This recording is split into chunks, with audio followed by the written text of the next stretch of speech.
ini terjadi di masa peralihan. Transisi ini sama dengan peralihan. Jadi transisi sama dengan peralihan yaitu ya. Nah, kemudian apa perubahan yang ingin kita lihat? Apa perubahan yang ingin kita lihat di PAUD dan SD pada tahun ajaran 2023-2024?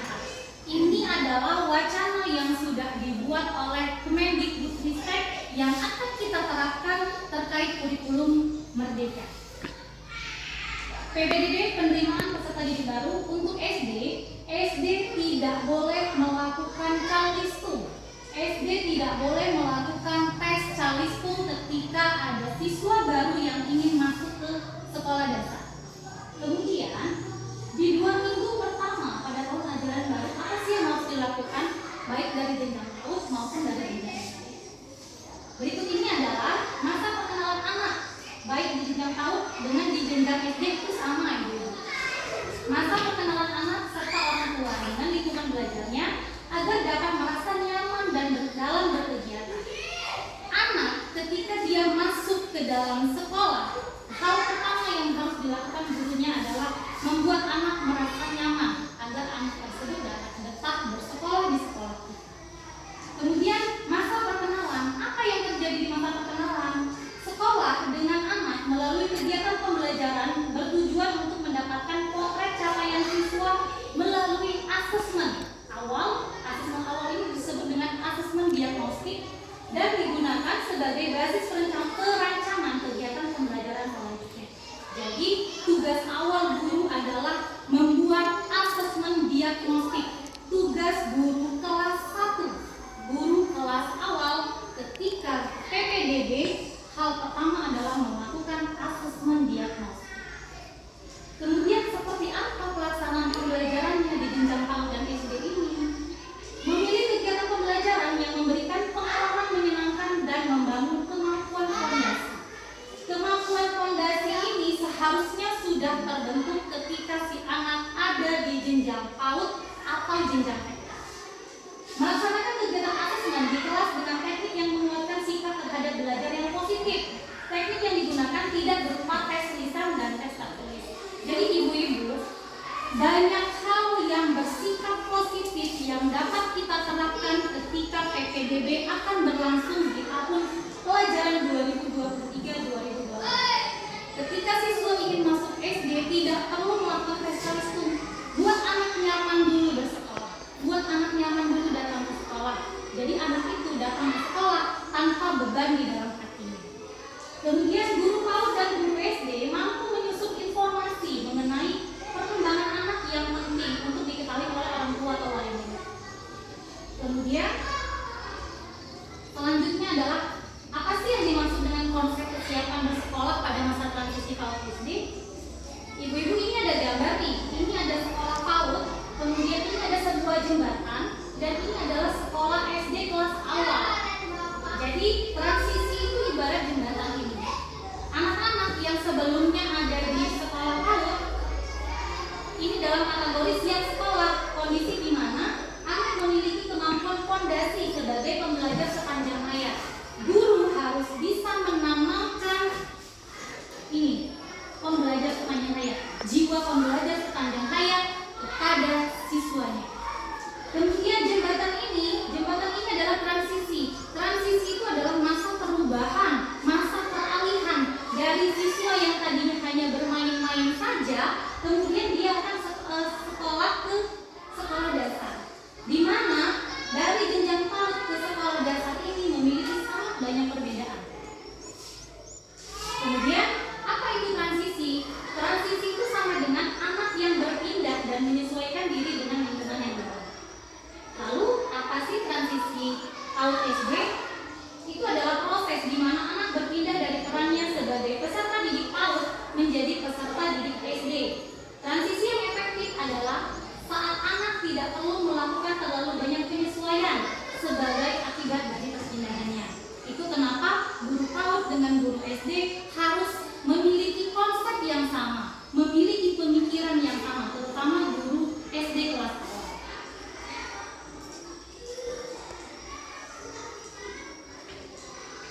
dengan fondasi. Siap sekolah itu sama dengan memiliki kemampuan fondasi untuk menjadi pembelajar sepanjang hayat. Jadi kalau anak sudah siap bersekolah, berarti dia sudah siap untuk menjadi pembelajar sepanjang hayat. Berikut ini adalah kemampuan fondasi yang harus sudah terjadi, yang harus sudah dimiliki oleh siswa baik dari jenjang PAUD maupun SD kelas awal. Apa saja fondasi itu? Yang pertama, mengenal nilai agama dan budi pekerti. Yang kedua adalah kematangan emosi yang cukup untuk berkegiatan di lingkungan belajarnya. Kemudian yang ketiga, keterampilan sosial dan bahasa yang memadai untuk berinteraksi sehat dengan teman sebaya dan individu lainnya. Kemudian yang keempat adalah pemaknaan terhadap belajar yang positif.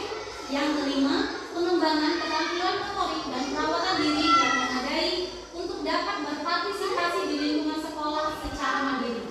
Dan fondasi yang terakhir yaitu kematangan kognitif. Nah, ini yang paling penting ya. Kematangan kognitif ini cukup untuk melakukan kegiatan belajar seperti dasar literasi, numerasi, serta pemahaman tentang hal-hal yang mendasar yang terjadi dalam kehidupan sehari-hari. Nah, Bapak, Ibu-Ibu sekalian, berikut ini adalah penguatan masa pengenalan lingkungan sekolah atau MPLS yang sudah saya buat, yang mungkin nantinya bisa kita terapkan di SDN 20 Tanjung Raya ini. Ini adalah kegiatan hari pertama. Kegiatan wajibnya apa? Kegiatan wajib yang harus dimiliki, yang harus kita berikan kepada siswa baru atau siswa peserta didik baru adalah pengenalan potensi diri siswa baru. Ini adalah kegiatan wajibnya. Kemudian tujuannya apa? Apa sih tujuannya kita menerapkan pengenalan potensi diri siswa ini? Tujuannya adalah agar anak saling mengenal dengan guru dan teman sebayanya. Jadi ketika anak datang, mungkin ada anak, tidak semua anak itu bersekolah di PAUD atau TK. Jadi ada anak yang memang tidak bersekolah. Jadi ketika dia datang ke sekolah mungkin akan terlihat bingung. Mungkin juga interaksinya dengan siswa yang sudah pernah bersekolah di TK atau PAUD sebelumnya pasti akan terlihat berbeda. Kemudian tahapan aktivitas. Nah, ini tahapan aktivitas yang akan kita laksanakan pada hari pertama ketika MPLS. Tahapan yang pertama yang sudah saya buat, Ibu-ibu, anak diberikan kertas nama yang sudah dituliskan nama panggilan anak dengan diberikan kode satu bentuk warna, misalnya berbentuk kerucut dengan warna biru, putih, dan kuning. Jadi mungkin nanti kita akan membuatkan dari kertas karton gambar yang berbentuk kerucut, hanya sebuah gambar. Kemudian nanti mungkin kita bisa buat tali, tapi di dalam bangun itu, di dalam geometri itu kita akan tuliskan namanya, misalnya nama panggilannya Amira atau nama panggilannya Ayu, yang biasa dia dengar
mendapatkan lingkarannya di kantin, berarti anak-anak akan mengingat, oh ternyata kalau lingkaran itu adalah kantinnya, tempatnya.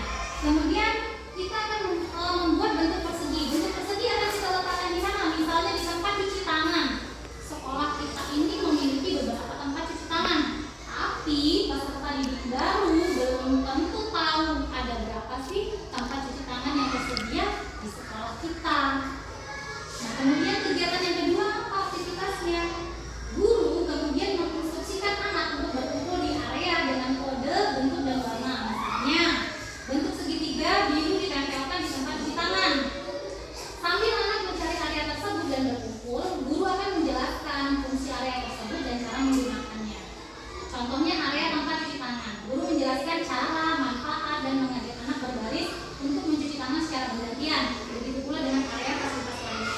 Misalnya nih tadi, segitiga akan kita letakkan di toilet. Nanti ada satu guru yang memandu anak-anak, ini toilet, fungsinya toilet itu buat apa sih? Mungkin bisa untuk buang air kecil, buang air besar, dan lain-lain. Kemudian tadi bentuk lingkaran kita letakkan di mana? Di kantin. Nah, anak-anak akan kita pandu ke kantin anak-anak. Ini adalah kantin sekolah kita. Tetapi ketika kalian ingin jajan sehari-harinya harus jajan dengan makanan yang sehat. Mungkin seperti itu. Kemudian ini adalah kegiatan di hari yang ketiga. Apa sih kegiatan wajibnya? Yang pertama, mengembangkan interaksi positif antar siswa dan warga sekolah lainnya. Kemudian yang kedua adalah menumbuhkan perilaku positif antara lain kejujuran, kemandirian, sikap saling menghargai, menghormati keanekaragaman dan persatuan, kedisiplinan, hidup bersih dan sehat untuk mewujudkan siswa yang memiliki nilai integritas, etos kerja dan semangat gotong royong. Lalu kita lihat tujuannya apa sih dari kegiatan wajib tadi? Tujuannya adalah anak menunjukkan respon yang positif terhadap kegiatan pembelajaran di kelas. Salah satu respon yang positif yang akan terlihat dan sangat-sangat jelas adalah ibu-ibu ketika kita memberikan mereka sebuah tugas kelompok. Misalnya kita akan menyuruh mereka menggambar sebuah pohon atau tumbuhan-tumbuhan atau bisa juga hewan dan lain-lain. Kita memberikan mereka alat, kita memberikan mereka sarana prasarana. Misalnya dalam satu kelompok ada 3 orang, kita akan memberikan 3 kertas APS mungkin, tapi dengan satu paket pewarna. Nah, di situ kita akan mengajarkan sikap positif. Apa sikap positif yang akan kita ajarkan ke anak? Anak akan kita ajarkan berbagi. Misalnya, ketika dia mengembalikan, ketika dia meminjam sesuatu, anak itu tidak lupa mengucapkan terima kasih. Ketika dia misalnya melakukan kesalahan, mungkin dia menjatuhkan alat itu, dia tidak lupa mengucapkan kata maaf dan lain-lain. Atau dia ingin mengambil sesuatu, tapi dia tidak sampai mungkin tangannya. Kita akan membiasakan mereka untuk mengucapkan kata tolong. Jadi seperti ini. Tahapan aktivitasnya apa sih? Yang pertama, guru mengajarkan penggunaan kata tolong, maaf, dan terima kasih melalui kegiatan menggambar berkelompok. Nah, kemudian yang kedua, guru mengajak anak menggambar dengan tema sekolahku dalam kelompok yang terdiri dari 4 sampai 5 anak dan berbagi alat mewarnai. Kemudian yang ketiga adalah anak diajak untuk mengucapkan kata tolong, maaf, dan terima kasih ketika saling berbagi menggunakan alat mewarnai bersama-sama. Dan tahapan aktivitas yang terakhir adalah setelah selesai menggambar, anak-anak diberikan kesempatan untuk menceritakan gambar masing-masing secara bergantian. Selanjutnya, selesai. Mungkin dari penjelasan saya tadi ada yang ingin ditanyakan oleh ibu-ibu sekalian yang mungkin ada dianggap kurang mengerti dari penjelasan yang sudah saya berikan. Boleh